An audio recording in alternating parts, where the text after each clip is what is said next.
Welcome to this run through of Dreadnought Essentials.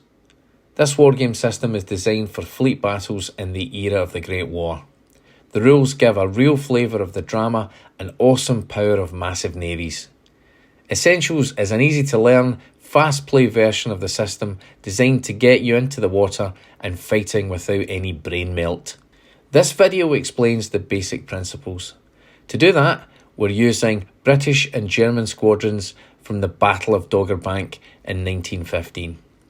Some of the ships will be familiar, but this is not a refight of the battle, just a chance to demonstrate some exciting action.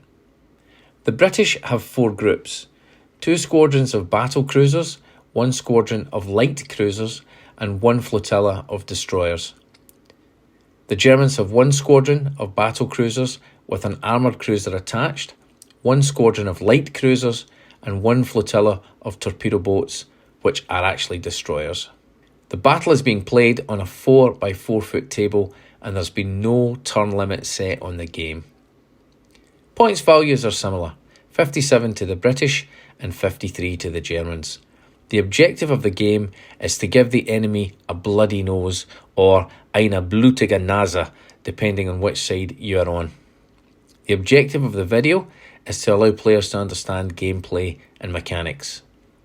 Dreadnought is designed for ships of 1/2400 to 1/6000 scale. It simulates larger fleet actions.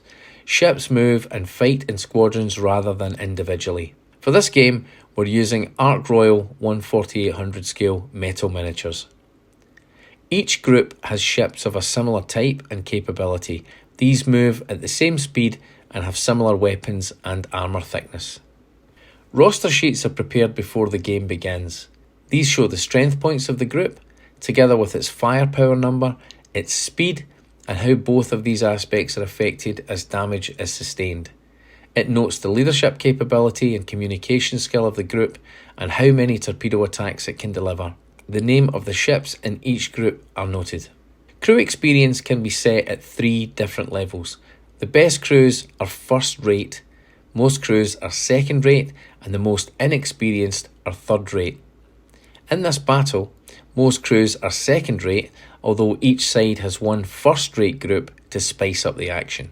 Experience levels are simulated using different die types. As most good things happen by scoring a 5 or above on a die throw, the first rate crews using D10s have better chances than the second rate crews using D8s. The third rate crews use D6s. The use of different die types means the game moves quickly and smoothly without too many factors and tables.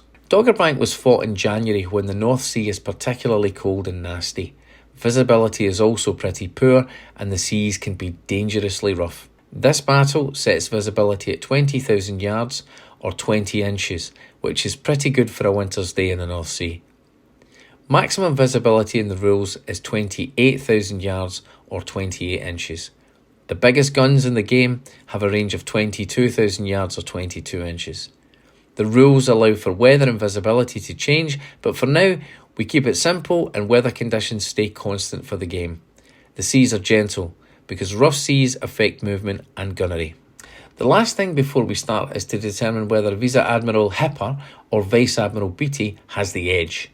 In a roll-off to add a permanent +1 to initiative, Hipper scores higher, so he will add +1 to his initiative throw each turn.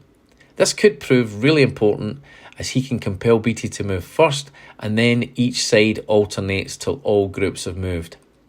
Each group is given an order before the battle begins. In Dreadnought Essentials, groups can automatically change orders for the next turn.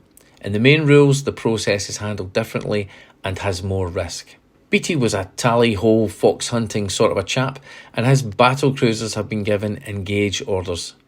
This means he must attempt to close to 12,000 yards and let rip all the way. His cruisers have been given protect orders and must keep enemy light cruisers and torpedo boats away from the big beasts. In the main rules, ammunition supply is finite.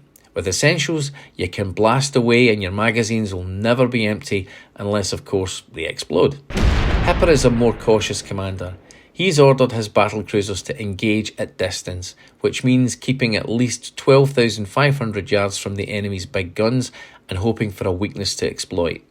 His lighter ships have been given a more aggressive brief. His cruisers and torpedo boats have been ordered to skirmish with the enemy to provoke them out of formation. Okay, so let's get underway. Turn 1. Hipper wins initiative and nominates BT to move. At this point, there is no visual contact and the groups move on the heading they started on without changing course. When visual contact is automatically made at 20,000 yards, bearings can be altered. In the main rules, enemy groups must be actively spotted before a group can react to hostile forces. This process is simple but very important to create the flavour of naval warfare with weapons that can fire for up to 12 miles. Turn 2.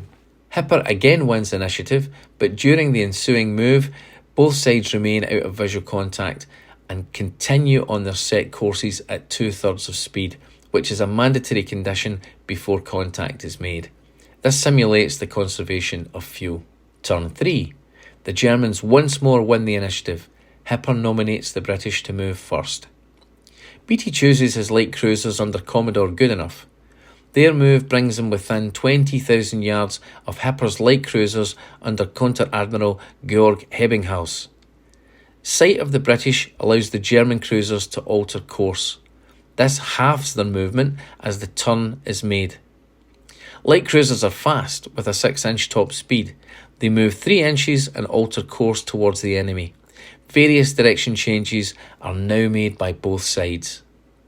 After movement is complete, the hot war begins when BT orders his squadron to open fire at 19,000 yards on Hebbinghaus's cruisers. The battle cruisers begin with 8 shooting dice. They are second rate in terms of experience and use D8s. 8 is halved to 4 for firing extreme range. As the cruisers altered course this turn, they are not a fast target, but BT's ships managed only a single hit. The Germans have nothing to respond with at such extreme range. Turn 4. The Germans once more have the initiative and a tricky little situation has developed for the British. Commodore Tirret's destroyers of the Harwich force altered course last turn to close with the enemy. However, steaming right across their path are Rear Admiral Moore's battle cruisers New Zealand and Indomitable. Tirret's ships cannot slow down enough to avoid cutting through Moore's. This means a collision check is made to pass through. A score of 5+ is needed. The initial D8 score after modifiers results in a net score of 6, and the destroyers and the flotilla leader Arethusa shimmy through the giants and emerge unscathed on the far side. Unfortunately, they must do it all again next turn as BT's squadron steams through directly ahead of them. Will Tirret's luck hold? Well, wait and see. The German light assets have been ordered to skirmish and provoke a response. Both the torpedo boat flotilla and Hebbinghaus's cruisers are moving rapidly towards the British. Goodenough's cruisers are making a similar move, and this brings several groups very close. BT keeps his guns trained on the approaching light cruisers. The lead ship, the Groudens, is close enough to launch torpedoes just as von der Knesebeck's torpedo boats launch 4 attacks on Goodenough's light cruisers. Movement is over as the Germans declare their torpedo runs, and both BT and Goodenough have the option to take evasive action by passing a skill check. Both choose not to do so, but to concentrate fire on the attackers. British gunnery is poor. BT's 3 battle cruisers all miss the mark, and so does Lion with a torpedo attack. Shell splash markers indicate that British fire went wide. Goodenough's cruisers also fail to hit the target. Groudens' torpedo goes wide, but the torpedo boats are first rate and use D10 signature dice. This is the best quality German group firing at the best quality British group. 4 torpedoes are launched, and even though the cruisers are a fast target, 2 hit. Each torpedo hit means the shooter throws a D6 to determine damage. The Germans score 4 and 5, causing a total of 5 damage points. When a group suffers damage which is 25% or more of its total strength points in a single turn, it takes catastrophic damage. A D20 is thrown and the catastrophic hits chart consulted. The score is 2, which means they are forced to take the evasive action they chose not to take a few minutes before. The cruisers turn away at 45 degrees, surrendering all initiative. It could have been worse. In addition, they have now sustained heavy damage and must check morale. Good enough throws 2, which proves not good enough. Modifiers push the score to 0. The cruisers are forced to withdraw and limp home, lucky to have survived this brush with disaster. BT has lost a valuable asset, and the German cruisers and torpedo boats are in position to press home the attack next turn. Turn 5 was intense. Turrets destroyers skillfully wove through BT's line and into clear water less than 1,000 yards from the enemy light cruisers. In a flurry of torpedo exchanges, 3 German attacks went wide, missing the fast-moving destroyers. 5 attacks from turrets ships scored 2 hits, causing catastrophic damage to Hebbinghausen's cruisers. With main armament now knocked out, and having spent all of their torpedoes, they would shortly turn for home, hoping to face no further threat. Hipper's battlecruisers had orders to engage at distance and had already exchanged fire with BT's squadron. Now, both these squadrons began slugging it out at 13,000 yards, with the Germans landing significantly more hits. The real threat to BT was the torpedo boat flotilla now snapping at the heels of his squadron. Von dem Nesebeck launched 5 attacks from about 3,000 yards, scoring 2 hits. Added to the pounding inflicted by Hipper's battlecruisers, this caused catastrophic damage, and during evasive manoeuvres, Princess Royal collided with Tiger, with both sustaining additional damage. As turn 6 began, the British were in considerable difficulty. Turrets destroyers raced at full speed towards the armoured cruiser Blücher at the rear of Hipper's line. The German commander had changed the battlecruiser orders to engagement, smelling blood. New Zealand and Indomitable were fully engaged, but the fire from Lion, Tiger and Princess Royal was slackening. German shooting was outstanding, scoring 5 hits from 6, including a superb long-range shot from Blücher. This caused another catastrophic hit on BT ships, which this time disrupted communications from Lion. BT's squadron slipped into heavy damage and was forced to check morale. Despite his gung-ho credentials, BT failed to check, forcing his 3 battered ships to break off. The British now had 2 squadrons out of the battle, which forced a fleet morale check. This was also failed by a considerable margin, meaning all squadrons had to disengage and head for home. Frustratingly, turrets destroyers were just about to launch a torpedo attack, which had to be aborted. BT had received eine blutige Nase. No ships were sunk on either side. The light cruisers Birmingham, Southampton, Lowestoft and Nottingham were heavily damaged by torpedoes and gunfire. Lion was badly shot up, as were Princess Royal and Tiger, which had taken torpedo damage and collided. No other British ships were hit. The German battlecruisers had taken slight damage, most of the effective fire coming from New Zealand and Indomitable. They remained fully operational. The cruisers Rostock, Kolberg, Graudens and Stralsund were badly damaged, with 2 having been hit by torpedoes and gunfire from BT's Goodenoughs and Turrets ships. German damage was 21% of total, British damage 33% of total. The game lasted 6 turns and took 75 minutes to complete.